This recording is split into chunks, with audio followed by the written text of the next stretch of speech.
المیہ ہے پاکستان کا، ہمیشہ سے ہوتا ہے. اب بھی وہ میں دیکھ رہا ہوں کہ سفیر صاحب کہتے ہیں جی صرف 63 لاپتہ افراد رہ گئے ہیں.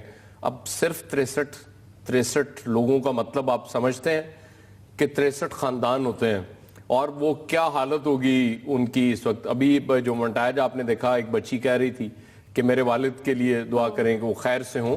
ظاہر ہے یہ بہت، جب تک آپ کو خبر نہیں مل جاتی آپ کی حالت یہی رہتی ہے. اس کی وجہ یہ کہ چلیں ایک خبر آ گئی، افسوسناک خبر ہے کہ شہادت بہت بڑا رتبہ ہے، لیکن اس کے باوجود اپنے پیاروں کے کھو جانے کا دکھ کم نہیں ہوتا اس سے. جو آپ کے پیارے کھو جاتے ہیں آپ ہمیشہ ان کے لیے کرب میں مبتلا رہتے ہیں. یہ سوال جو میں کہہ رہا تھا، ایک تو کرین کا گرنا، ٹھیک ہے وہ گر گئی، قدرت کی طرف سے گر گئی، جو بھی ہوا، طوفان آیا، لیکن یہ سوچنا چاہیے سعودی گورنمنٹ کو بھی کہ جب آپ حج کے آغاز سے پہلے آپ تعمیراتی کام بڑا اچھا کرتے ہیں، وہ حرم شریف کے حوالے سے وہ تعمیراتی کام ہمیشہ جاری رہتے ہیں، اس کی وسعت کے لیے بہت کچھ کیا، بہت انہوں نے کشادہ کر دیا ہوا ہے.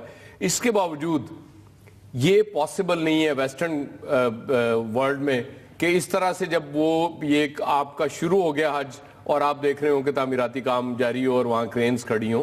ظاہر ہے کرین کھڑی ہے اگر تو حادثہ ہوا ہے، اگر کرین وہاں نہ موجود ہوتی تو حادثہ نہ ہوتا.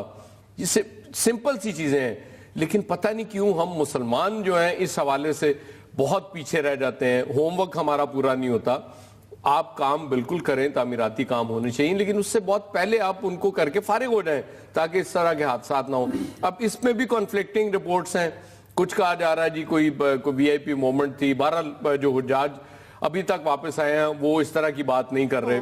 وہ یہی کچھ کہہ رہے ہیں دیوار ٹوٹنے سے ہوا، کچھ کہہ رہے ہیں کہ کچھ ایک افریقی گروہ مخالف سمت سے آ گیا تھا، اس وجہ سے بھگدڑ مچ گئی. لیکن اس کی تحقیقات ہوگی تو سعودی گورنمنٹ کے لیے بھی اگلی دفعہ انتظامات بہتر کرنے میں ان کو مدد ملے گی. ٹھیک ہے لطیف چودھری صاحب، مفتی اعظم نے بھی بیان دیا کہ اس طرح کے سانحات کو بد انتظامی کے ساتھ جوڑنا جو ہے وہ ٹھیک نہیں ہے. ٹھیک ہے قدرتی آفات کو نہیں روکا جا سکتا، سانحات کو نہیں روکا جا سکتا، انتظامات کو تو بہتر کیا جا سکتا ہے نا. مفتی صاحب کی بات ایک اپنی جگہ رہی. انہوں نے جو اس کی تعویل پیش کی کہ انسانی بس سے باہر ہے، بے شک بہت سی چیزیں انسانی بس سے باہر ہیں، لیکن میرا جہاں تک خیال ہے اس حوالے سے، ایک تو ابھی جو خان صاحب نے بات کی اور بہت سے حلقے یہ بات کر رہے ہیں کہ تحقیقات اس سانحے کی ہونی چاہیے. بالکل اس سانحے کی ہونی چاہیے کیونکہ یہ کوئی چھوٹا سانحہ نہیں ہے. 1100 حجاج جو ہیں ان کی ایک شہادت ہوئی ہے اور انتہائی ایک المناک طریقے سے ہوئی ہے. اس میں دیکھیں جو حج کا جو موقع ہوتا ہے اس پہ پوری دنیا مسلمانوں کی اس اجتماع کو دیکھ رہی ہوتی ہے. یہاں پہ ایک ڈسپلن سب کے سامنے ہوتا ہے کہ کس طرح ایک طواف ہو رہا ہے، رمی کے واقعات ہو رہے ہیں. تو یہاں پہ کوئی ایسا مس ہیپ ہونا تو یہ بڑا تکلیف دہ ہوتا ہے. تکلیف دہ ایک تو یہ ہے کہ لوگوں کی جانیں گئی، ایک تو یہ تکلیف ہے جن گھرانوں کے جو لوگ تھے وہ اس میں شہید ہو گئے، ان کا جو دکھ ہے وہ تو ظاہر ہے جتنا وہ فیل کر سکتے ہیں میں یا آپ نہیں اس کو اتنا محسوس کر سکتے. ہم ایک زبانی افسوسناک صورتحال بیان کر سکتے ہیں، لیکن اس کا ایک دوسرا پہلو بھی ہے. وہ دوسرا پہلو یہ ہے کہ اس سے جو ہمارے بعض مذہبی عقائد ہیں اور مذہبی مقامات کی جو ایک تقدیس ہے اس کے اوپر جو بیرونی دنیا ہے، بیرونی ذرائع ابلاغ ہے، وہ حرف زنی کرتا ہے. وہ یہ چیزیں پورے مسلمانوں کو، پوری مسلم دنیا کو ہرٹ کرتی ہیں. ایک تو جو لوگ وہاں پہ شہید ہو گئے ان کے لواحقین کا دکھ اپنی جگہ رہا، لیکن کچھ ذرائع ابلاغ کی جو ویسٹرن ذرائع ابلاغ کی جو باتیں ہوتی ہیں وہ ہر جو مسلمان ہے اس کے لیے تکلیف کا باعث بنتی ہیں. تو اس لحاظ سے دیکھا جائے تو یہ تمام میرا تو خیال ہے، میں تو اس حوالے سے بالکل یہ میرا اپنا ایک ذاتی خیال ہے کہ یہ جو تحقیقات ہیں خان صاحب، جو یہ چیز حقیقت یہی ہے کہ جو سعودی گورنمنٹ تو کہہ بھی رہی ہے کہ ہم اس کو تحقیقات کریں گے. کرین حادثے کے حوالے سے بھی انہوں نے جو ابتدائی معاملات کیے وہ بن لادن کمپنی کے انہوں نے وہ بین کیا، وہ سلسلہ وہ اپنی جگہ رہا. لیکن اس کی تحقیقات ایک آزادانہ فورم پہ بھی ہونی چاہیے.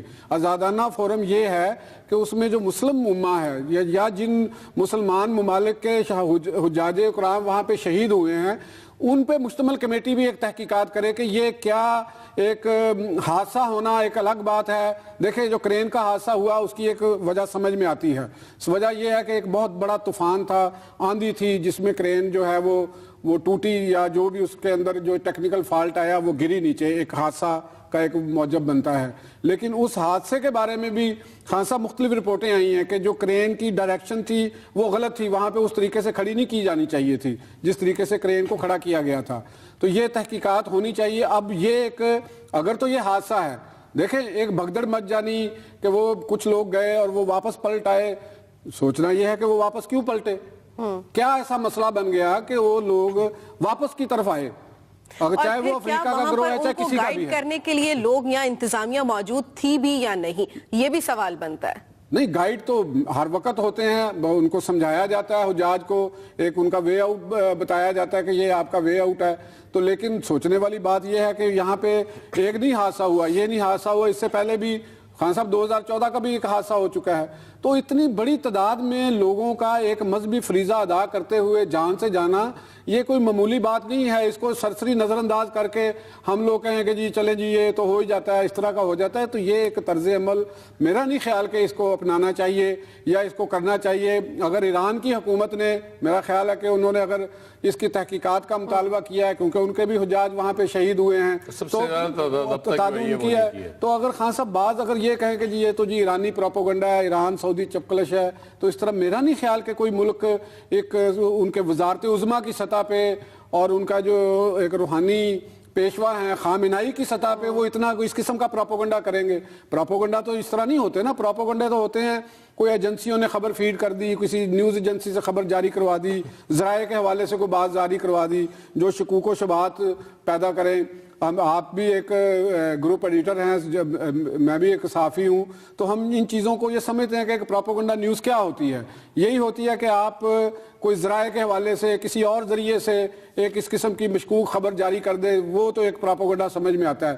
اگر کسی ملک کا ایک ذمہ دار عہدے پہ بیٹھا ہوا آدمی یہ کہے کہ جی اس کی تحقیقات ہونی چاہیے یا یہ معاملہ ہونا چاہیے, تو میرا خیال ہے اس کے اوپر ضرور غور کیا جانا چاہیے. جو مطالبہ آ رہا ہے وہ جائز ہے. خواجہ انجم ہے ہمارے ساتھ کراچی سے, کیا کہنا چاہیں گے آپ؟ جی, سب سے پہلی بات تو یہ ہے کہ ہمارے دل لہو کے آنسو رو رہا ہے جو لوگ شہید ہوئے ہیں. لیکن کمال یہ دیکھیے کہ اگر آپ چونٹیاں دیکھیں گے, پرندے دیکھیں گے, جانور دیکھیں گے, وہ بھی اس طرح مطلب ہے کہ نہیں بھاگتے جس طرح اگر آپ جہاز میں بیٹھے تو آپ کے لوگ سارے کے سارے کھڑے ہو جاتے ہیں. اگر یورپ کا کوئی بندہ 10 بندوں کی بس ہے, 11واں بندہ وہ خود بخود نیچے اتر آئے گا. جب ہمارے اندر شاید ہم قوم نہیں, ہم ہجوم بن چکے ہیں جو ہر چیز میں جلدی کی عادت ہے. ہم کہتے ہیں ہم نمازیں جلدی پڑھیں, جو چیزیں ہم کہتے ہیں جلدی میں یہ حادثہ ہوا ہے. اور جب تک ہمیں ایک تہذیب یافتہ قوم نہیں بن جاتے یہ حادثے رونما ہوتے جائیں گے. اور دوسری بات, یہ جو کچھ بھی ہو رہا ہے پاکستان دنیا کے اندر مسلمانوں کے ساتھ, میرا تو دل لہو کے آنسو رو رہا ہے کہ ہم مسلمان رہے بھی ہیں یا نہیں رہے. ہر جگہ پر دہشت گردی کا واقعہ ہوتا ہے. بھائی لوگ پلٹ رہے ہیں, کیوں پلٹ رہے ہیں, جا رہے ہیں, کیوں جا رہے ہیں, بندہ کیا کہہ سکتا ہے. میرے پاس تو الفاظ بھی نہیں ہے. بہت شکریہ خواجہ انجم صاحب کراچی سے کال کرنے کے لیے. ظاہر ہے سارے مسلمانوں کے دل اسی طرح رو رہے ہیں. خواجہ صاحب یہ اتنا بڑا سانحہ جب ہوتا ہے تو اور حج کے موقع پہ ہو تو ظاہر ہے پوری اسلامی دنیا میں اسی طرح کی کیفیت ہوتی ہے.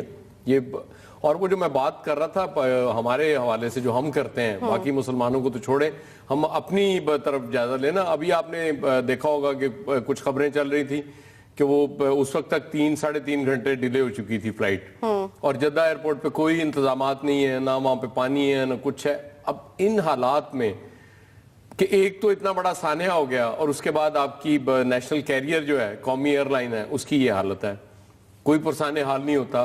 تو یہ اوور آل وہ جو ہم بات کیا کرتے ہیں نا, ہمارے ادارے بڑی بری طرح ہم نے تباہ کر دیے ہوئے ہیں. ان کو ٹھیک کرنے میں بڑا وقت لگے گا, اوور ہالنگ ہونے والی اس پورے سسٹم کی. لیکن کہیں سے آغاز نظر اس طرح سے نہیں آ رہا. جب تک آغاز نہیں ہوگا ہمیں کوئی ہوپ نہیں ہوگی کہ یہ چیزیں بہتر ہوں. فیاض صاحب صرف ایک پرواز پھر تاخیر کا شکار نہیں ہوئی, دیگر پرواز تاخیر کا شکار ہوئی ہیں. ہمیں بریک کی طرف جانا, دوبارہ حاضر ہوں گے, ساتھ رہیے گا.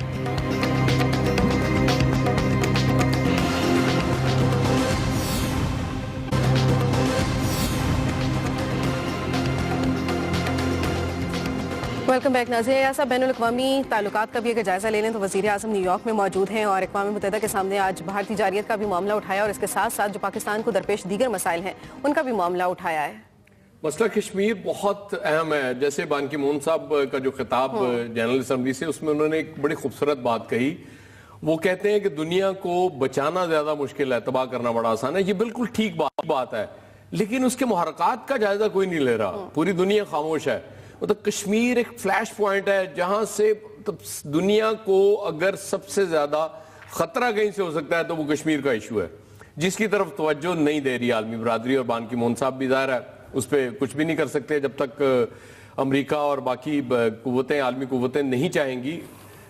وجہ یہ ہے کہ یہ فلیش پوائنٹ اس لیے کہ دو نیبرز, ہاسٹائل نیبرز جو کہ ایٹمی قوتیں ہوں, ایٹمی طاقتیں ہوں, اگر خدا نہ خواستہ ان کے درمیان جنگ چھڑتی ہے تو کچھ بھی نہیں بچے گا. پھر وہ بات ان کی بالکل سچ ثابت ہو جائے گی کہ دنیا کو بچانا زیادہ مشکل ہے, تباہ کرنا بہت آسان ہے, انتہائی آسان ہے. پھر جب ہم ہاسٹیلٹی کی بات کرتے ہیں تو ہمارے دو نیبرز ہاسٹائل ہیں, انڈیا بھی اور ادھر افغانستان کا بھی. آپ دیکھ لیں, آج بھی آپ دیکھ لیں غنی صاحب جس طرح سے بات کر رہے ہیں, اور وہ آج تو مجھے بالکل ایسی لگ رہا ہے, کچھ عرصے سے بلکہ لگ رہا ہے کہ حامد کارزائی صاحب دوبارہ افغانستان کے صدر بن گئے ہیں. اور برادرانہ بالکل وہ کہہ رہے ہیں تعلقات نہیں ہے, بالکل نہیں ہے. دو اسٹیٹس کے درمیان تعلقات ہیں. اور آج کندوز میں جو طالبان نے کیا ہے, اگر آپ اس طرح سے الوف رہیں گے, ایک دوسرے سے دور رہیں گے, تو پھر اس طرح کے واقعات پاکستان میں بھی ہوتے رہیں گے اور افغانستان میں بھی ہوتے رہیں گے. اصل بات یہ جو پاکستان کا مطالبہ تھا, جو ہم ایک مدت سے ان سے کہہ رہے ہیں کہ بھائی مل کے اس پہ قابو پایا جا سکتا ہے, آئیے ہاتھ ملائیں تاکہ دہشت گردی نہ ادھر ہو نہ ادھر ہو. لیکن اگر آپ نے ظاہر ہے انڈیا کی بات ماننی ہے, انڈیا کی زبان بولنی ہے, تو پھر ہم تو بھگت ہی رہے ہیں, لیکن اشرف غنی صاحب پھر آپ کو ہم سے زیادہ بھگتنا پڑے گا. اس کی وجہ یہ کہ ہمارا تعاون اگر آپ کو نہیں چاہیے تو پھر انڈیا سے کہیں آپ کی مدد کرے. پاکستان کا بہت ہم بڑے نازک سے اس میں خطے میں رہتے ہیں. آپ کو پتا ہے ایران کے ساتھ بھی ہمارے کبھی بھی آئیڈیل ریلیشن شپ نہیں رہی. ایران کے تعلقات انڈیا سے ہمیشہ زیادہ اچھے رہتے ہیں. آپ ان کی ٹریڈ دیکھ لیں دونوں ملکوں کی, وہ اتنی ہمارا حجم ہی کچھ نہیں ہے اس کے حوالے سے. اگر ہم انڈیا اور پاکستان کا جائزہ لیں تو ایران کے بھی مفادات انڈیا کے ساتھ زیادہ ہیں. افغانستان کے پاکستان کے ساتھ ہونے چاہیے. اب چونکہ انڈیا آپ کو پتا ہے ایک سادی راداری انہیں قبول نہیں ہے, اس حوالے سے بھی انہوں نے کچھ کام ایسے کیے ہیں افغانستان میں جس کا تاثر انہوں نے یہ دینے کی کوشش کی کہ پاکستان سے کہیں یہ کارروائی ہوئی ہیں. بالکل اسی طرح جیسے انڈیا میں کچھ بھی ہو جائے وہ کہتے ہیں جی ISI نے کیا ہے, بالکل اسی طرح پہ انہوں نے افغانستان میں بھی کچھ ایسی کارروائیاں کی ہیں. ان کی ایجنسی, خفیہ ایجنسی, سب کو پتا ہے وہ کیا کرتی ہے. لیکن اشرف غنی صاحب کو وہ چیزیں ابھی سمجھ نہیں آ رہی. ہم نے بھی دیکھیں جب تک تیرا طالبان اور میرا طالبان کی پالیسی پہ ہم گامزن رہے, کتنا نقصان اٹھایا ہم نے. اب بھی ہم پوری طرح محفوظ نہیں ہیں, ابھی خطرات موجود ہیں, بہت سارے خطرات موجود ہیں. لیکن پہلے سے آپ دیکھ سکتے ہیں کہ ہم امن و امان کی صورتحال میں کتنی بہتری آئی ہے. اس کی وجہ یہ کہ ہم نے اب سمجھ لیا کہ جو شدت پسند ہے, جو دہشت گرد ہے, وہ اس ملک کا دشمن ہے. اس سرزمین پہ اس کی کوئی جگہ نہیں ہے. اس کے خلاف ایکشن لینا پڑے گا. اور جب آپ سب کے خلاف ایکشن لیں گے تو پھر ظاہر ہے آپ محفوظ بھی ہو جائیں گے. افغانستان کا پرابلم یہ ہے کہ پاکستان میں کارروائیاں کرنے والے افغانستان میں سیف ہیونز میں بیٹھے ہوئے ہیں, اور ان کو میں تو کہوں گا پروٹیکٹ کیا جا رہا ہے. جب آپ انہیں پروٹیکٹ کریں گے حضور, تو آپ کیسے یہ سوچ سکتے ہیں کہ آپ محفوظ رہیں گے. ہمارے ہاں چونکہ اب پروٹیکشن نہیں ہو رہی کسی کی, اس لیے ہمارے حالات بہتر ہیں. جتنی جلدی افغانستان کی قیادت کو یہ بات سمجھ آ جائے گی اتنا بہتر ہوگا پاکستان کے لیے بھی, افغانستان کے لیے بھی, اور اس خطے کے لیے. اور جو ہمارے حالات بہتر ہیں یہ دیگر ممالک کی آنکھوں میں چبھ رہے ہیں. لطیف چودھری صاحب ٹھیک ہے, اگر ہمارے برادرانہ تعلقات نہیں ہیں, اگر افغانستان کی طرف سے یہ بات کی جاتی ہے, اس کا رد عمل دے نہ دے, لیکن اگر برادرانہ تعلقات نہ بھی ہوں تو دو طرفہ تعلقات تو اہم ہے نا خطے میں امن و امان کے لیے. اسٹیٹس کے درمیان جو ایک اصطلاح یہ استعمال کی جا رہی ہے کہ برادرانہ تعلقات، میرا نہیں خیال کہ ریاستوں کے درمیان کوئی بھائی چارہ اس طرح کا ہوتا ہے کہ وہ بھائی بھائی ہیں. جو اسٹیٹس ایک دوسرے سے لین دین کرتی ہیں یا تعلقات کرتی ہیں کہ ان کے درمیان ایک مفاہمت اس بنیاد پہ ہوتی ہے کہ مفادات کا ارینجمنٹ ہوتا ہے. اگر افغانستان اور پاکستان کے مفادات کسی ایک جگہ پہ ایک ہیں تو ان کے درمیان اسٹیٹ ٹو اسٹیٹ ریلیشن شپ ہوتے ہیں. ہمارے ہاں بھی یہ ایک پرانی ایک مت ہے کہ جی افغانستان ایک برادر اسلامی ملک ہے. میرا نہیں خیال کہ اب یہ مت ہمارے ہاں بھی یہ اس کو اصطلاح کو تبدیل کر لینا چاہیے. ہمارا ریاستوں کے ساتھ ویسا ہی تعلق ہونا چاہیے جیسا دو ریاستوں کے درمیان ہوتا ہے. ضروری نہیں کہ یہ کہ ایک لڑائی ہو یا یہ وہ ہو. ایک اچھا ریلیشن شپ قائم رکھنے کے لیے ضروری نہیں ہوتا کہ دشمنی ہو یا بڑی محبت ہو. وہ ایک مفادات کا ارینجمنٹ ہوتا ہے. باقی خان صاحب ایک بات جو مجھے لگ رہی ہے افغانستان کی، جو اگر ہم اس کی ڈائنامکس کو دیکھتے ہیں، اندر کی جو پالیٹکس کو ہم دیکھتے ہیں، تو میرا خیال ہے کہ آج سے اگر کوئی 6 مہینے پہلے اشرف غنی صاحب جتنے مضبوط نظر آتے تھے اب شاید اب وہ اتنے مضبوط رہے نہیں. اس کے اندر مجھے عبداللہ اور ان کے جو ساتھی جو اسٹیبلشمنٹ ہے افغانستان کی وہ ٹیک اوور کرتی مجھے زیادہ نظر آ رہی ہے. اور ایک جو اشرف غنی ہے وہ مجھے بڑے ایک مجبور ایک صدر نظر آ رہے ہیں. ان کے اصل میں اختیارات بہت محدود کر دیے گئے ہیں. نیچے لابی بہت مضبوط ہو گئی ہے جس کو ہم شمالی اتحاد بھی کہتے ہیں. اور جو افغانستان کی جو نیشنل آرمی ہے وہ بھی شیر محمد کریمی وغیرہ اس قسم کے جو لوگ ہیں، یہ پاکستان کے حوالے سے ان کا ایک خاص مخصوص مائنڈ سیٹ ہے.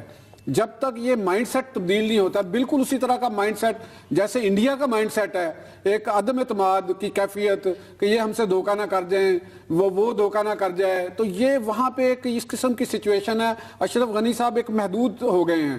وہ جس طریقے سے ان کو صدر بنایا گیا تھا وہ بھی آپ کے سامنے ہم نے بھی دیکھا. اگر اس وقت امریکہ اس طریقے سے مداخلت نہ کرتا تو شاید وہ صدر نہ بن سکتے. عبداللہ کی جس طریقے سے پوزیشن بن رہی تھی یا جو سمجھا جا رہا تھا کہ وہ جیت کے آئے گا تو پاکستان کے لیے شاید وہ زیادہ مسائل کا باعث بنتے. لیکن بات وہی آتی ہے، چاہے افغانستان کے اندر شمالی اتحاد والے ہوں یا پشتون ایک گروپ کا اقتدار ہو، ان لوگوں کو اور یا طالبان ہو، ایون افغان طالبان کو بھی حقائق کو سامنے رکھنا چاہیے. یہ اب اگر وہ مسلسل ایک ایسا خطہ جو 2.5-3 لاکھ مربع میل کا ایک ایریا ہے، وہاں پہ ایک وار لائک سچویشن ہوگی، ایک وار لارڈ بنے رہیں گے، کہیں حکومت کا کنٹرول ہے، کہیں طالبان کا کنٹرول ہے، کہیں امریکن بیٹھے ہوئے ہیں، کہیں کوئی بیٹھا ہوا ہے، تو یہ اس ملک کی پرائیڈ کے خلاف ہے. ان کو پتہ نہیں کیوں سمجھ نہیں آ رہی افغانستان کے لوگوں کو کہ وہ اپنی ایک مقتدر حیثیت کو کھو رہے ہیں. وہ ایک پپٹ سٹیٹ کی صورت میں کام کر رہے ہیں. اگر انڈیا وہاں پہ بیٹھا ہوا ہے خان صاحب تو اس کا مطلب یہ ہے کہ افغان گورنمنٹ کی وہ طاقت اس طرح نہیں ہے نا کہ وہ انڈیا بیٹھا ہوا ہے. یہ اپنا انہیں ایک تاثر دینا چاہیے کہ ہم ایک آزاد اور ایک سوورن سٹیٹ ہیں، وہ پاکستان کے ساتھ اپنے معاملات طے کریں. دہشت گردی کو بطور سٹیٹ حکمت عملی اختیار کرنا یہ انتہائی غلط بات ہے، چاہے دنیا کا کوئی بھی ملک کر رہا ہو. آپ اس بارے میں اب نہیں ٹھیک ہے، بات بالکل درست ہے. ایسا صاحب جس طرح سے ہم بات کر رہے ہیں، اجلاس اس وقت جاری ہے اور صدر اوباما جو ہیں وہ وہاں پر خطاب کرتے ہیں اور خطاب کرتے ہوئے یہ کہتے ہیں کہ چین اور روس کی صورت میں حریفوں کا سامنا ہے. چین پاکستان کا حلیف ہے، ایسے میں پھر امریکہ پاک انڈیا تعلقات میں کیا کردار ادا کر سکتا ہے؟ ساتھ دے گا وہ پاکستان کا؟ یہ تو طے شدہ بات ہے. دیکھیں گوادر ایک بہت بڑا ایشو ہے، وہ صرف انڈیا کے لیے نہیں ہے، وہ امریکہ کے لیے بھی ہے. اور امریکہ حریف ہے اس کا، چین کا اس میں کوئی شبہ والی بات نہیں ہے. روس کا تو خیر سب کو پتا ہے، لیکن چائنا کے ساتھ بھی امریکہ کے کارڈیل ریلیشن شپ کبھی بھی نہیں رہی. مفادات ہیں دونوں کے، بہت زیادہ جڑے ہوئے ہیں. ظاہر ہے چین اتنی بڑی منڈی ہے، اب آپ دیکھ لیں وہاں پہ امریکہ کی کون سی کمپنی ہے جو وہاں کام نہیں کر رہی. اس کی وجہ یہ کہ لیبر سستی ہے، ان کی چیزیں سستی بن جاتی ہیں. وہاں سے جو امریکہ میں لیبر کاسٹ ہے وہ اتنی زیادہ ہے کہ وہ اگر وہاں پہ چیز تیار کرا کے دنیا کو بھیجیں تو شاید کوئی ان سے خریدے گا بھی نہیں. لیکن جب وہی چیز چائنا میں بنتی ہے تو وہ کاسٹ چونکہ بہت کم آتی ہے، اس لیے امریکہ کو فائدہ ہوتا ہے. اسی طرح چائنا کہ چونکہ امریکہ کے ساتھ اب وہ جو ہم نے بات کی نا برادرانہ والی بات، یہی ہے کہ آج دوستی اور دشمنی نہیں ہوتی ریاستوں میں، آج تعلقات ہوتے ہیں. جس کے ساتھ آپ کے زیادہ مفادات ہیں اس کے ساتھ آپ کے زیادہ تعلقات ہیں. اور اقتصادی راہداری آپ کا کیا خیال ہے امریکہ کے لیے قابل قبول ہے؟ نو. امریکہ بھی چائنا کا جتنا اثر و رسوخ پاکستان میں بڑھ گیا ہے یہ امریکہ کے لیے بھی قابل قبول نہیں ہے. امریکہ بھی کبھی یہ نہیں چاہتا تھا، لیکن اس میں امریکہ کی اپنی غلطی ہے۔ امریکہ نے دیکھیں پاکستان ایک اتنا پرانا حلیف امریکہ کا، اتنی زیادہ کولڈ وار کے دور سے پاکستان اور امریکہ کا اتنے قریبی تعلقات تھے، اور پھر اچانک امریکہ نے انڈیا سے پیار کی پینگیں بڑھانا شروع کر دیں، ان کے ساتھ سول نیوکلیئر ٹیکنالوجی تک کی ٹرانسفر کا معاہدہ کر لیا انڈیا کے ساتھ۔ اس کے بعد پاکستان کے پاس کیا آپشن بچی تھی؟ امریکہ نے پاکستان کی صورت میں اگر ایک اچھا اتحادی لوز کیا ہے تو اس میں امریکہ کی اپنی غلطی ہے، اس میں پاکستان کا قطعاً کوئی قصور نہیں ہے۔ پاکستان کے جس طرح کے مشکل حالات رہے، دہشت گردی کا سامنا رہا، پاکستان کیا کرتا اس میں؟ پاکستان کو کوئی ایسا دوست ملک یا اچھے تعلقات والا ملک چاہیے تھا جو مدد کرتا ہماری، بجائے اس کے کہ اس کو ہوا دے رہا ہوتا۔ کہ بہت سی چیزوں میں امریکہ کا تو مطلب کمال ہے نا، ایران کے ساتھ جنگ بھی ہو رہی ہوتی ہے اور وہ اسلحہ بھی بیچ رہے ہوتے ہیں ایران کو۔ امریکی تو قوم ہی اور طرح کی ہے نا، امریکیوں پہ تو آپ اس طرح سے بھروسہ کر ہی نہیں سکتے۔ لیکن پاکستان کا چین، چونکہ ہر مشکل وقت میں چین نے ہمارا ساتھ دیا ہے پاکستان کا۔ اب دیکھیں اس ملک میں اندھیروں کو دور کرنے کے لیے بھی چائنا آپ کے قریب ہے نا، پھر اقتصادی راہداری جو بن رہی ہے ظاہر ہے پاکستان کے لیے، تو اس کے بعد تو جو پاکستان اقتصادی راہداری کے بننے کے بعد کا جو پاکستان ہوگا وہ بڑی تکلیف دے رہا ہے اس وقت بہت سی نیشنز کو، کہ پاکستان اگر ترقی کر گیا، ہمارا ظاہر ہے رقبہ بھی بہت چھوٹا ہے اس حساب سے، آبادی بھی انڈیا کی نسبت بہت کم ہے، تو پاکستان میں اگر کوئی بوم آتا ہے تو ظاہر ہے یہ تو بہت سٹرونگ ہو جائے گا، تو یہ انڈیا کے لیے بھی قابل قبول نہیں ہے اور امریکہ کے لیے بھی۔ اور انڈائریکٹلی آپ سمجھ لیں کہ جب چائنا کو تنقید کا نشانہ اوباما صاحب بنا رہے ہیں تو وہ ایک وجہ اس کی یہ بھی ہے، اور کہیں نہ کہیں پاکستان کو اشارہ بھی دے رہے ہیں، جہاں پر بہت سی باتوں پر عالمی برادری کو آواز ضرورت ہے، وہاں پر اپنی اسی دوغلی پالیسی پر توجہ دینے کی بھی ضرورت ہے۔ بریک کے بعد دوبارہ حاضر ہوں گے، ساتھ رہیے گا۔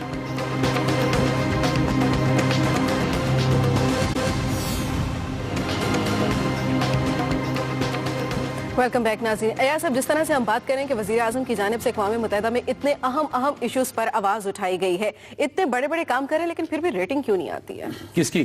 وزیر اعظم صاحب۔ وزیر اعظم کی بڑی ریٹنگ ہے، آپ سے کس نے کہا ریٹنگ نہیں آ رہی ان کی؟ اچھا، میں عید کے حوالے سے بات کرنا چاہ رہی تھی کہ عید پہ پھر آرمی چیف فرنٹ لائن پر رہے اور اس کو پھر اسی طرح سے پذیرائی ملتی رہی۔ دیکھیں عید والے دن، عید سے ایک دن پہلے وہ ایل او سی پہ تھے، ظاہر ہے وہ جا کے حوصلہ بڑھانا بڑا ضروری تھا۔ وہاں پہ جو ہمارے فوجی ہیں فرنٹ لائن پہ جانے کے تو ویسے ہی اب آرمی چیف عادی ہو چکے ہیں، آپ کو پتا ہے وہ بار بار جاتے ہیں، اور پھر عید انہوں نے وزیرستان میں اپنے جوانوں کے ساتھ منائی، یہ بہت بڑی بات ہے، اسی طرح کرنا چاہیے ایک آرمی چیف کو۔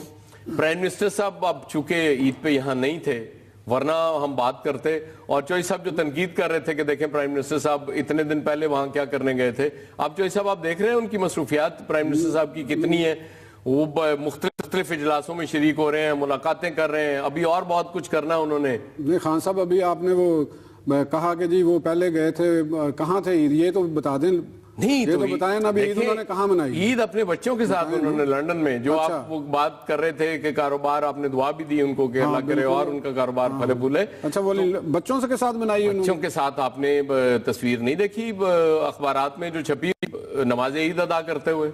ان کے بیٹے وہاں ان کے ساتھ ہیں، طارق فاطمی ان کے ساتھ ہیں، اور وہ دیکھیں اس سے اچھا موقع اور کون سا ہو سکتا تھا کہ آپ نے امریکہ جانا ہے، یو این جنرل اسمبلی میں آپ نے خطاب کرنا ہے، اس سے پہلے لندن میں آپ نے ملاقات بھی کر لی پرائم منسٹر سے، اور اسی بہانے آپ نے بچوں کے ساتھ عید بھی منا لی۔ آپ کا اعتراض مجھے سمجھ میں آ رہا ہے، آپ چاہتے ہیں کہ جس طرح امریکن پریزیڈنٹ چھٹی پہ چلا جاتا ہے، پرائم منسٹر صاحب بھی اس طرح چھٹی پہ چلے جایا کریں جب انہوں نے اپنے بچوں سے ملنا ہوتا ہے، لیکن کوئی نہیں، معاف کر دیا کریں چوئی صاحب۔ ہمارے یہاں خطے کے لوگ پرائم منسٹر شاید بنتے ہی اس لیے ہیں کہ جب پرائم منسٹر بنیں گے چلے مفت میں وہ جا کے بچوں سے مل تو سکیں گے نا، آپ کو اور مجھے تو کرایہ خرچ کرنا پڑے گا، لیکن انہیں تو کرایہ نہیں خرچ کرنا پڑتا۔ اگر زرداری صاحب باہر عید کر سکتے ہیں تو وزیر اعظم باہر کیوں نہیں کر سکتے؟ نہیں، وہ بات تو یہ ہے کہ عید تو سارے کر سکتے ہیں، کسی کو بھی اس معاملے میں نہیں ہے۔ خان صاحب بھی جانا چاہیں انگلینڈ کی ٹھنڈی ہواؤں کے اندر جا کے تو اگر عید کرنا چاہیں تو ان کو بھی کوئی روکنے والا نہیں ہے۔ اور زرداری صاحب کیونکہ اس وقت تو نہ وہ صدر ہیں نہ وہ کوئی اور ان کے پاس عہدہ ہے، وہ تو جہاں مرضی کریں، ان کا معاملہ اور ہے۔ ہاں البتہ جو پرائم منسٹر صاحب ہیں ان کا وہ پاکستان کو چلا رہے ہیں، پاکستان کو ان کی ضرورت ہے، اور وہ اگر لندن میں اپنے بچوں کے ساتھ انہوں نے عید منائی تو آپ نے خان صاحب ذکر کیا کہ جیسے امریکہ کے پریزیڈنٹ اور آسٹریلیا کے چھٹیوں پہ جاتے ہیں، تو جہاں تک میرا خیال ہے آپ اس کے بارے میں اگر جانتے ہیں تو ضرور روشنی ڈالیے گا کہ وہ باقاعدہ طور پہ عوام کو اپنے آفس کو بتا کے جاتے ہیں کہ یہ ہم ہالیڈیز پہ جا رہے ہیں. ان کا یہ کوئی یہ نہیں کہتے کہ جی میں اگر پاکستان گیا ہوں تو وہاں پہ میرے بچے انڈونیشیا میں ہیں تو چلو نال ایک ٹرپ انڈونیشیا کا بھی رکھ لو. تو یہ اس طرح میرا نہیں خیال کہ اگر وہ اس طرح کی کوئی معاملات ہوتا ہے. ان کے آفس اگر باراک اوباما نے کہیں چھٹیوں پہ جانا ہے تو ان کے آفس کو پتہ ہوگا, کانگریس کو آگاہی ہوگی, پوری عوام کو پتہ ہوگا کہ یہ فلان ڈیٹ سے فلان ڈیٹ تک ہمارے پریزیڈنٹ جو ہیں وہ چھٹیوں پہ چلے جائیں گے. اور اس دن اسپیشلی جینز پہن کے جاتے ہیں وہ, کیونکہ وہ یہ بتاتے ہیں کہ آج میں چھٹیوں پہ جا رہا ہوں. آپ کا کہنے کا مطلب وزیر اعظم صاحب بھی کم از کم لندن جو ہے نا وہ جین میں چلے جاتے ہیں. ہمارا مسئلہ اور ہے جو صاحب, ہمارا مسئلہ یہ ہے کہ ہم پتہ نہیں کیوں کھل کے بات نہیں کرتے, اپنے لوگوں کو بتاتے نہیں ہیں کہ ہم کیا کر رہے ہیں. آپ کو یاد ہے جب سیلاب کے دنوں میں شہباز شریف صاحب اور پرائم منسٹر صاحب دونوں باہر تھے, ان دنوں بڑی شدت سے شہباز شریف صاحب کو تلاش کیا جا رہا تھا, تو وہ لندن میں تھے. کیوں تھے وہاں؟ وہ اپنے ڈاکٹر سے معائنہ کرانے گئے تھے. لیکن مسئلہ کیا ہے کہ بتانا انہوں نے چونکہ مناسب نہیں سمجھا تھا, اس لیے تنقید ہو رہی تھی, اور پھر انہیں ادھورا چھوڑ کے آنا پڑا. وہ اپنی جو ان کی اپوائنٹمنٹس تھی ڈاکٹرز کے ساتھ وہ بھی پوری نہیں کر سکے اور واپس آ گئے. ہاں صاحب, ایک بات میں آپ کی بات کو ہی آپ اس سے آگے بڑھائیے گا, میں کرنا چاہ رہا ہوں آپ کے لیے کہ 2007 سے وزیر اعظم صاحب کی پاکستان میں کوئی عید نہیں ہے. آگے آپ بات کریں. انہوں نے بیرون ملک منائی. نہیں, بڑی اچھی بات ہے نا, جب یہاں سٹیکس زیادہ نہیں ہیں ان کے. دیکھیں عید اپنے پیاروں کے ساتھ مناتے ہیں نا آپ, تو ہم نہیں ہیں مطلب عوام. جو میں نے تو ووٹ بھی ڈالا ہے جا کے. آپ نے کیوں ووٹ ڈالا؟ آپ کی غلطی ہے, اس میں پرائم منسٹر صاحب کا قطعاً کوئی قصور نہیں ہے کہ آپ نے ووٹ ڈالا. آپ یہ بھی میری غلطی, مطلب آپ کا یہ استحقاق آپ سمجھ لیتے ہیں کہ چونکہ میں نے ووٹ ڈال دیا ہے اس لیے میں ان کا پیارا ہو گیا. خدا کا خوف کریں آپ. وہ کہتے تو ہیں عوام ہمیں بڑے عزیز ہیں. اور اس کے ساتھ ساتھ صاحب یہ بھی تو دیکھیں نا کہ اگر وہ چلے بھی جاتے ہیں تو یہاں پر آپ کے لیے بندے چھوڑ کر جاتے ہیں, اپنے منسٹر چھوڑ کے جاتے ہیں, ان کو کام کہہ کے جاتے ہیں. اس میں پریشانی کی کون سی بات ہے؟ ہم پہ بندے چھوڑ کے جاتے ہیں. ہاں, وہ پھر کمی بھی محسوس نہیں ہونے دیتے نا, جو وی وی آئی پی پروٹوکول وہ لے رہے ہوتے ہیں, وہ ظاہر ہے وہ پھر کمی نہیں محسوس ہونے دیتے. آپ کو پتہ ہی نہیں چلتا کہ پرائم منسٹر یہاں ہیں یا نہیں. پرائم منسٹر صاحب کے کرنے کے بہت کام ہوتے ہیں, انہوں نے بڑی محنت سے کوئی پرائم منسٹر بنتا ہے, جو یہ سب ایسے نہیں بن جاتا. اور ظاہر ہے فیملی تو سب کی ہے, فیملی کو ٹائم تو سب نے دینا ہوتا ہے. آپ ذرا مطلب فیملی کو زیادہ ٹائم نہ دے کے دکھائیں نا, اس کے بعد دیکھیں آپ کی حالت کیا ہوتی ہے.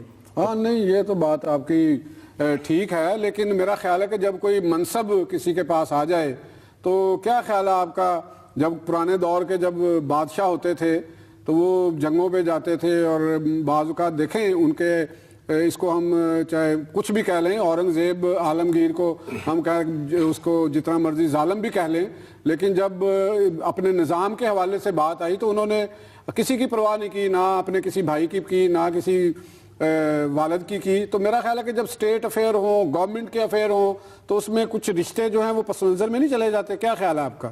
یہاں نہیں جاتے. اچھا, وہ بادشاہت کا تو خیر دور ہی اور تھا, وہ آپ اور بات کر رہے ہیں, لیکن یہاں رشتے اسی طرح امپورٹنٹ رہتے ہیں, کیونکہ ان رشتوں نے آپ کا بزنس بھی تو دیکھنا چاہیے صاحب. وہ جو دور تھا وہ بزنس تو نہیں دیکھ رہے ہوتے تھے نا, وہ امور سلطنت ہی دیکھ رہے ہوتے تھے. یہاں بزنس بڑا امپورٹنٹ ہے.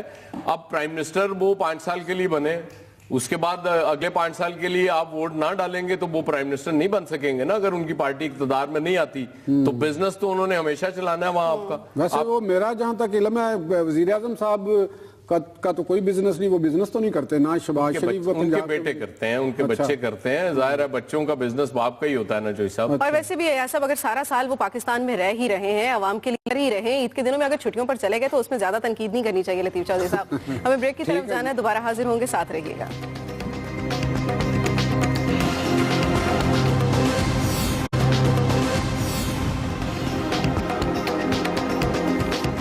ویلکم بیک ناظرین. ایسا عید کے حوالے سے اگر تھوڑا سا تذکرہ کر لیں کہ جس طرح سے عید پر انتظامات کیے گئے, اس دفعہ کافی خاطر خواہ جو انتظامات کیے گئے ان پر عمل درآمد بھی کیا گیا, اور شہریوں کی طرف سے بھی کافی پذیرائی ملتی رہی ہے. عید کے انتظامات پہ تو میں بعد میں آؤں گا. پہلے محمد مہدی صاحب چوئی صاحب کے دوست بھی ہیں. چوئی صاحب نے چونکہ یہ کہا تھا, ہمارے بھی دوست ہیں, چوئی صاحب نے چونکہ یہ کہا تھا کہ پرائم منسٹر صاحب نے 2007 سے کوئی عید پاکستان میں نہیں کی, تو محمد مہدی, اب دیکھیں کمٹمنٹ کیا ہوتی ہے پارٹی کے ساتھ. محمد مہدی صاحب کو سینٹ کا ٹکٹ نہیں دیا تھا ان کی پارٹی نے, لیکن وہ کنسرنڈ اتنے ہی آج بھی اپنے پرائم منسٹر کے حوالے سے, اپنی پارٹی کے حوالے سے. انہوں نے چوئی صاحب کے لیے یہ وضاحت بھجوائی ہے کہ لاسٹ ایئر بقرہ عید بھی پاکستان میں کی تھی, اس سے 1 سال چھوڑ کے وہ بھی بقرہ عید انہوں نے پاکستان میں کی تھی. چوہدری صاحب یہ آپ کی درستگی کے لیے آپ نے جو اب شکایت بھی دور ہو گئی ہوگی کہ وہ پاکستانی عوام کا خیال نہیں رکھتے ہیں. یہ آپ کو جب آپ کو پیارا سمجھا انہوں نے تو وہ آپ کے پاس ہی تھے. اس وقت چونکہ بہانہ وہ تھا جنرل اسمبلی میں جانا تھا, نیو یارک جانا تھا, تو انہوں نے موقع سمجھا ہوگا کہ چلے میں وہاں سے ہوتا ہوں. چلیں اس کو ایک طرف چھوڑتے ہیں. انتظامات کے حوالے سے لاہور کی اگر میں بات کروں, ظاہر ہے چونکہ میں لاہور میں ہی رہتا ہوں اور میں گھوما پھرا بھی ہوں عید والے دن بھی, نیکسٹ ڈے بھی, تو میں نے دیکھا ہے گزشتہ سالوں کی نسبت اس دفعہ صفائی کے انتظامات بہت بہتر تھے. ورنہ لاہور میں بھی اسی طرح گندگی کے ڈھیر لگے ہوتے ہیں. تو اس حوالے سے گورنمنٹ کی تعریف ضرور کرنی چاہیے کہ انہوں نے انتظامات گزشتہ برسوں کی نسبت اس دفعہ بہت بہتر کیے تھے. یہ بالکل تعریف کے قابل ہے بات. اور جو کھالوں کی کھالیں اکٹھی کرنی تھی اس حوالے سے جو ضابطہ اخلاق جاری کیا گیا تھا اس پر بھی کافی حد تک عمل درآمد دکھائی دیا. اسپیشلی کراچی میں بہت زیادہ عمل درآمد ہوا ہے, اور ظاہر ہے وہ ایم کے ایم کو اس پہ اعتراض بھی ہے. وہ یہاں تک کہتے ہیں کہ ہم سے کھالیں چھینی بھی گئی ہیں. اور یہ فائدہ دیکھیں کتنا ہوا ہے. جو سب اس دفعہ کھالیں اس طرح سے وہ ریٹ ہی نہیں بنا کھالوں کا.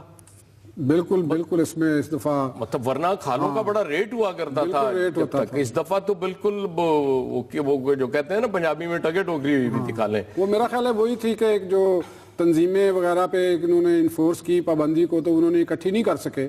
تو اس وجہ سے ایک یہ ٹینریز کا جو ایک گروپ تھا شاید انہوں نے کوئی آپس میں اتحاد کیا تاکہ ہم کھالیں جو ہیں ان کی قیمتیں نیچے گرائیں, اور وہ اس وجہ سے بہت ہی سستی کھالیں لی گئی ہیں. تو بہرحال ایک اچھی ہے, اگر آپ بات کرنا چاہیں جاری نہیں آپ جاری رکھیں. ہاں تو اس حوالے سے آپ نے جو بات کی صفائی کی اور مجموعی صورتحال کی قربانی کے حوالے سے, تو میرا تھوڑا سا خیال آپ سے ڈیفرنٹ ہے.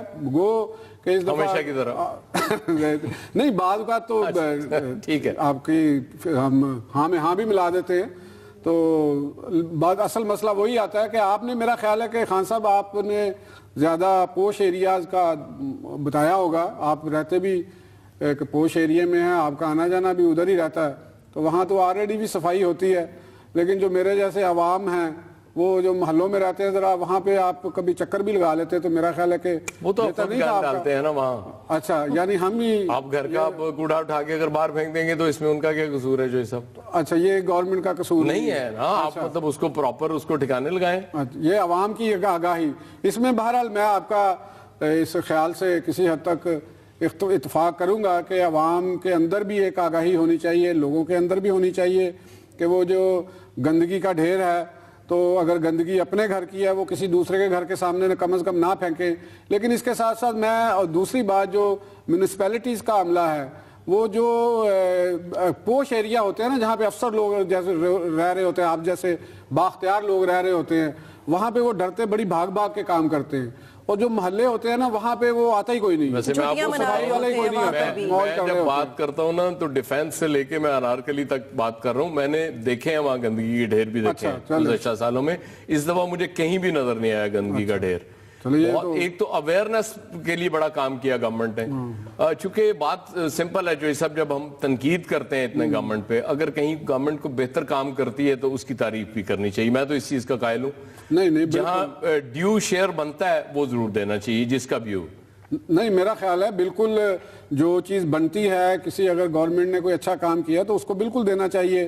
لیکن جہاں پہ میرا خیال ہے کہ اگر چاہے تھوڑا بھی آپ نے دیکھا ہے, تھوڑا سا بھی دیکھا ہے کوئی معاملہ بہت آگے سے بہتری ہے, تو اس کو بھی میرا خیال ہے بتانا چاہیے گورنمنٹ کو. جہاں جہاں ان کی کوتاہی ہو, ان کے اداروں کی جہاں کوئی کوتاہی ہو تو وہ بتانی چاہیے, تاکہ وہ آنے والے وقت میں اس کو زیادہ بہتر امپروو کریں, زیادہ اچھے طریقے سے معاملات کریں. بہرحال یہ بات ہے کہ ابھی جو عام محلے ہیں, عام گلیاں ہیں, وہاں پہ صورتحال اتنی اچھی نہیں تھی. وہاں پہ میونسپلٹی کا عملہ جو تھا وہ نہیں آیا, بلکہ 2 دن آگے سنڈے تھا, اتوار تھا, وہ بھی چھٹی پہ رہے, اور ایک صورتحال زیادہ اچھی نظر نہیں آئی مجھے جو میں نے دیکھا. لیکن لطیف چودھری صاحب یہاں پر عام عوام کی بھی اگر ہم بات کریں تو ان کا بھی تو کردار بنتا ہے کہ اگر ایک حکمت عملی مرتب کر لی جاتی, گھر کے دروازوں کے آگے یہ سب چیزیں نہ پڑی رہتی, ایک جگہ مختص کر لی جاتی, تو شاید میونسپل کا جو عملہ ہے اس کے لیے بھی لاشیں اکٹھی کرنا اتنا مشکل نہ ہوتا. بالکل بات اچھی بات ہے. اس میں عوام کے اندر, ہماری عوام کو ایک شعور ہونا چاہیے, خاص طور پہ جب قربانی کا ٹائم ہوتا ہے, وقت ہوتا ہے. دیکھیں اس میں جو جانور بڑی بلک کی تعداد میں قربان ہو رہے تھے. عموماً خان صاحب یہ بھی ایک بات ہے, حکومت کو اس حوالے سے بھی سوچنا چاہیے کہ زیادہ تر قربانی لوگ اپنے گھروں میں کرتے ہیں. جب گھروں کے اندر جانور ذبح ہوتا ہے, خاص طور پہ بڑا جانور جو ذبح ہوتا ہے, اس کا خون گٹروں میں جا رہا ہوتا ہے, اور پھر جو علائشیں ہوتی ہیں وہ اس کو باہر رکھ دیتے ہیں, عملہ چھٹی پہ ہوتا ہے, تو بڑی ایک صورتحال عجیب سی ہوتی ہے, ایک تعفن پھیلتا ہے, ایک ناقابل, اس کو میں بیان نہیں کر سکتا جو سمیل ہوتی ہے, ناقابل برداشت ہوتی ہے. یہ ایک بڑا ایک بیڈ امپریشن اس صورتحال میں جاتا ہے. ایک سویلائزڈ نیشن کے طور پہ مجھے ایک, میں پروگرام میں ایک چینل پہ دیکھ رہا تھا, آپ کو بھی میں یہ بتانا چاہوں گا کہ وہ انڈیا کے ایکٹر اکشے کمار ایک پروگرام میں بتا رہے تھے کہ انہوں نے ایک بندے نے, کہ وہ گاڑی میں جا رہے تھے, کوئی دوسرے گاڑی والے نے کوئی گندگی تھی یا کوئی چیز کھا رہا تھا, وہ باہر پھینک دی. انہوں نے, اکشے کمار نے وہ اٹھائی اور وہ گاڑی والے کو روکا اور اس کو کہا شیشہ نیچے کرو, اور اس کے شیشے کے اندر, گاڑی کے اندر پھینک دی. اس نے کہا کہ یہ اس کا اپنا گند اپنی گاڑی میں رکھو. تو یہ ایک عوام کی اویئرنیس ہے, ہمیں بالکل یہ چیز دیکھنا چاہیے, ایک عام بندے کو بھی دیکھنا چاہیے کہ جو اپنی گندگی ہے خدا کے واسطے اس کو دوسروں کے دروازے کے سامنے نہ کریں, ایک پراپر وے سے ڈسپوز آف کریں, تاکہ ایک جو مذہبی تہوار ہے اس کا ایک تقدس برقرار رہے. اور اس ساری صورتحال کے باوجود بات وہی آتی ہے کہ اس دفعہ شکایات اس لحاظ سے اتنی موصول نہیں ہوئی ہیں جس طرح سے پچھلی عیدوں پر شکایات ہوتی رہی ہیں. پروگرام کا وقت ختم ہوا, آپ کے فیڈ بیک کا رہے گا انتظار. دیجیے اجازت, اللہ حافظ کے بعد.